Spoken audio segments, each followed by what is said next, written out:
بعض اسموں تو انہوں نے چرواہے کو دیکھا کہ اونٹ چرا رہا، آزمائش کی طرف کے لیے کہ رسول اللہ کے انقلاب نے کیا تبدیلی انسانوں میں کی، دیکھنے کے لیے کہ یہی ڈاکو تھے، زانی تھے، ذرا اندازہ کریں۔ اس بدو کے پاس گئے اور اس سے کہا، بے اللہ کے بندے، ہم مسافر ہیں، بھوکے، ہمیں ایک بکری دے دو، ہم ذبح کر کے وہ کھا لیں، آپ کی مہربانی ہو۔ بدو کسی یونیورسٹی کا پڑھا نہیں، کوئی سند نہیں، الف بے نہیں لکھ سکتا۔ اس نے کہا، بھائی وہ نہیں جانتا تھا کہ آپ خلیفۃ المسلم۔ اس نے کہا، بکریاں میری نہیں حضور، یہ بکریاں مالک کی ہیں، میں غلام ہوں، چرا رہا ہوں، امانت، میں کیسے آپ کو دوں؟ آپ نے فرمایا، تو دے دے، مالک سے کہہ دینا کہ بھیڑیا آیا تھا، کھا گیا۔ اب اس نے آسمان کی طرف انگلی اٹھائی، اس نے کہا، قیامت کا دن جب ہوگا اور بھیڑیا بھی بلا لیا جائے گا، یہ بھیڑ بھی آ جائے گی، مالک بھی ہوگا، میں بھی، اللہ کو کیا جواب دوں گا کہ وہ بھیڑیا کہاں ہے دوسرے کا؟ حضرت عمر بہت رہا کہ اللہ، یہی وہ بدماش تھے کہ یہ ڈاکو عرب بدو اتنا نیک ہو۔ بعد میں آپ نے فرمایا، اچھا اگر تم نہیں ایسا کرتے تو ہم کھانا کھانے لگے، ہمارے ساتھ کھانے میں شریک ہو۔ اس نے کہا، حضور میں نے روزہ رکھا، نفلی روزہ، ایسی دھوپ میں ڈر رہا۔ تو آپ نے فرمایا، یار ایسی دھوپ میں کیا روزے کی ضرورت تھی؟ اس نے کہا، نہیں، جب میں نے قرآن میں سنا الحاقہ میں کہ اللہ فرماتا ہے اس دن ہم کہیں گے، کلوا واشربوا ہنیئا بما اسلفتم فی الایام الخالیہ، کہ کھاؤ پیو مزے سے، کیونکہ گزشتہ ایام جو تھے، گزری ہوئی زندگی، ان دنوں میں تم نیکیاں کر کے آگے بھیجتے رہے، تو یہاں سے بھیجیں گے تو کچھ ملے گا۔ آپ نے اتنی بار درود شریف پڑھا روئے کہ اللہ کے رسول تیری محنت کا کون صلہ دے سکتا؟ یہ انسان، یہ بدتر سے جانوروں سے، ان کی ایسی صلاحیت۔ اس لیے بھائی آپ مطالبہ کریں کہ کوئی لائے تو صحیح میدان۔ یہ باتیں سائنسدانوں نے کی ہے، یہ بھائی ٹھیک ہے مشینیں بنا دی، انسان نہیں بنائے، انسان ان سے بن ہی نہیں سکتے، نہ ان کے پاس وہ نسخہ تو ایک ہی ہے، وہ بجلی کا کڑکا تھا یا صوت ہادی، عرب کی زمین جس نے ساری ہے، ایک ہی آواز دی کہ جو کر رہے ہو اللہ اس کو دیکھ رہا ہے اور کل اس کا تمہیں حساب دینا۔ تو نتیجہ کیا؟ بعد میں بھی ڈاکٹر صاحب دیکھیں نا کہ امام غزالی فرماتے ہیں کہ بغداد شہر بڑے بازار میں ایک حرامزادے نے ایک بچی کو روک رکھا تھا، چھیڑ رہا تھا، کوئی ڈرتا پاس نہیں جاتا، سب جانتے تھے کہ گنڈا، تو تماشا لگا ہوا تھا۔ تو شہر کے بہت بڑے ولی تھے بشر بن الحارث الحافی رحمۃ اللہ، وہ جا رہے تھے، انہوں نے پوچھا، لوگوں نے بتایا، وہ گئے، ڈاکو نہیں انہیں جانتا، مگر انہوں نے جا کر اس کے کان میں کوئی بات کی، چلے وہ بے ہوش ہو کر گئے۔ لوگوں نے اٹھایا، اس کے ہاتھ پاؤں مرے، ہوش میں آیا تو اس نے پوچھا کہ یہ آدمی کون تھا؟ انہوں نے کہا، تو نے بشر کا نام سنا؟ اس نے کہا، نام تو سنا کہ شہر کے بڑے نیک، انہوں نے کہا وہی تھے۔ تو اس سے کیا کہا؟ اس نے کہا، میرے کان میں صرف اتنی بات کی کہ بیٹا جو کچھ تو کر رہا ہے وہ خدا دیکھ رہا، تو کیا کر رہا؟ اتنا ہی کہا، زیادہ بات نہیں کیا۔ 7 دن بخار میں مبتلا رہا، مر گیا۔ اتنا خوف داری ہوا، بیٹا کر رہے جو کر رہا، آخر اللہ کو حساب دینا۔ یہ سبق ان اداروں نے بنا دی، بڑے بڑے مدارس ہیں، دینی مدارس کا بھی ہے، وہ بھی روٹی کمانے والے پیدا کر رہے ہیں، مسجد سنبھال لے۔ یہ خوف خدا پیدا کرنے کی میرے بھائی کوئی کوشش نہیں کرتا۔ اب جب یہ کام ہی نہیں ہوگا، کہاں سے انسان تیار ہو؟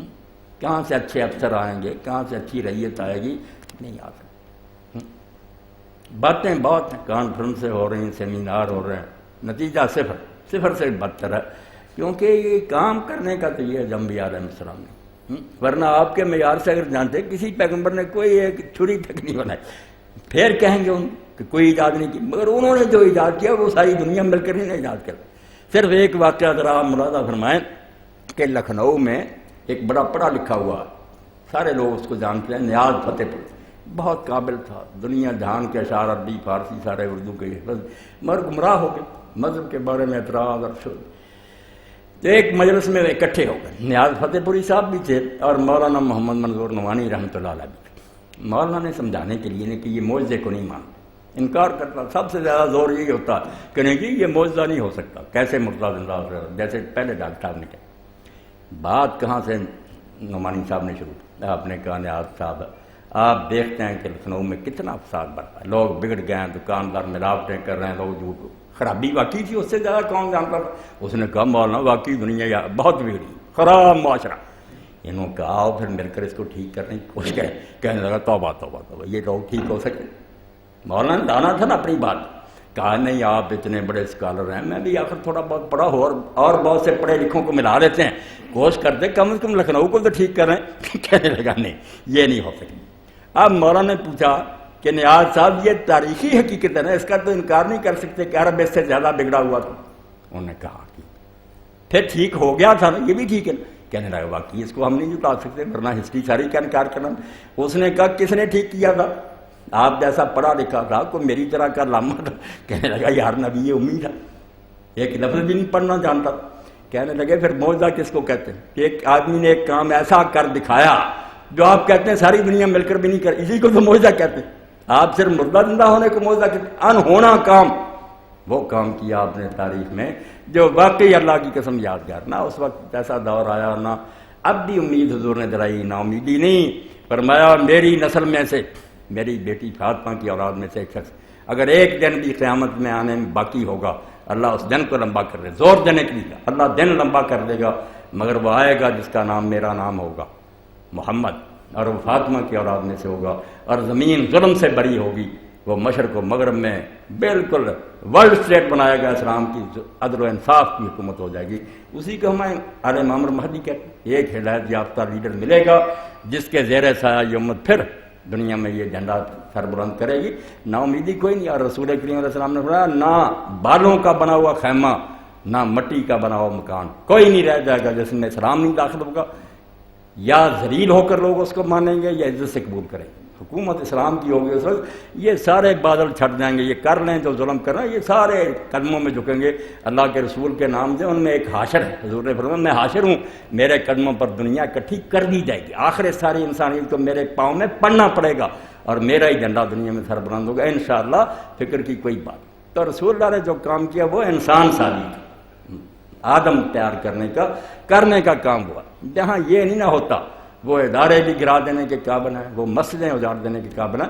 بھائی کرنے کا کام تو تم ایک آدمی بھی زندگی میں تیار کرو۔ جیسے خیبر پر جب چڑھائی ہوئی، آپ نے حضرت علی سے کہا جنگی جاتے شروع کریں دعوت، ایک آدمی بھی تمہارے ذریعہ مسلمان ہو گیا تو سارے زمین کے خزانوں سے بیٹر ہے۔ ہدایت دینی چاہتا ہے اسلام لوگوں کو، تو کوشش یہ کریں جہاں جہاں آپ تو اللہ کے فضل سے زیادہ ذمہ دار ہے کہ بچے آپ کے پاس امانت ہے، انہیں صرف اپنے علوم ہی نہ پڑھائیں، علوم کے ساتھ ساتھ ان کے ذہنوں میں یہ بھی اتاریں بیٹا آپ نے جو کچھ پڑھنا اللہ آپ کو ترقی دے، مگر مسلمان بن کر انجینئر بننا، جرنیل بننا، جہاں جاؤ دین کی لاج رکھنا۔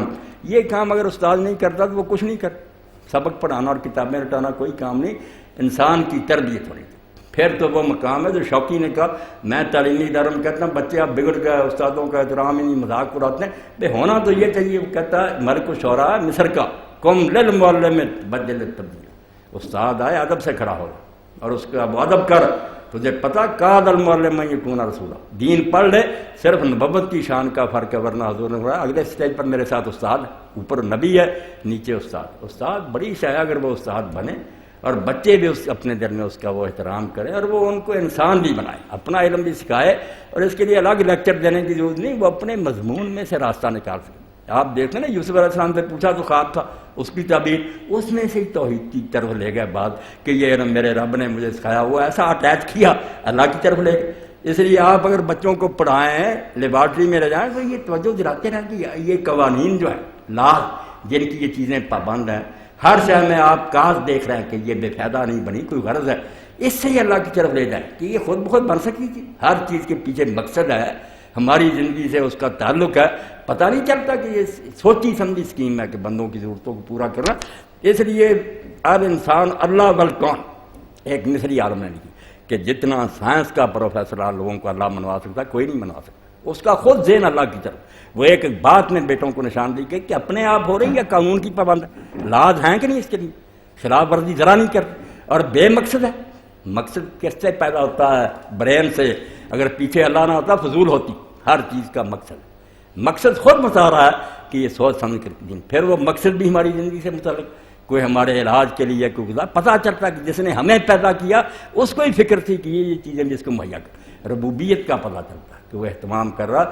یقین جانے جتنے یہ علوم مدد دیتے ہیں اللہ کو پہچاننے میں، اتنے مسئلے مسائل نہیں دیتے، مگر ذہن نہیں، اساتذہ اس طرف نہیں آتے۔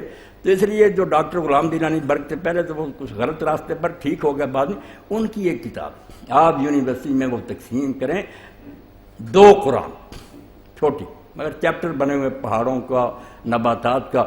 قرآن میں آ جاتا کہ اس میں نشانیاں، اس نے پھر سائنسی حوالوں سے کہ اب تک سائنسدانوں نے کیا نشانیاں ماری، کس طرح وہ اللہ کے سامنے جھکے ہیں، جن کو صرف ہوا ہی لگی ہے نا شوق کے طور پر فیشن، وہ کہتے ہیں اللہ نہیں، جو بڑے سائنسدان وہ سجدے میں گر جاتے کہ اللہ تو عظیم ہے، تیرے ہر کام میں حکمت۔ وہ کتاب دو قرآن، اس کا کیا بنیادی تصور کہ ایک قرآن یہ ہے جو کتاب کی شکل میں، ایک قرآن وہ ہے جو میں اور میرے گرد جتنی کائنات، اس کی ایک چیز یہ آیت ہے، اللہ کی نشانی ہے، ایک ایک چیز پر غور کرو پتہ چلے گا کہ اللہ موجود، پڑھنے کے قابل ہے۔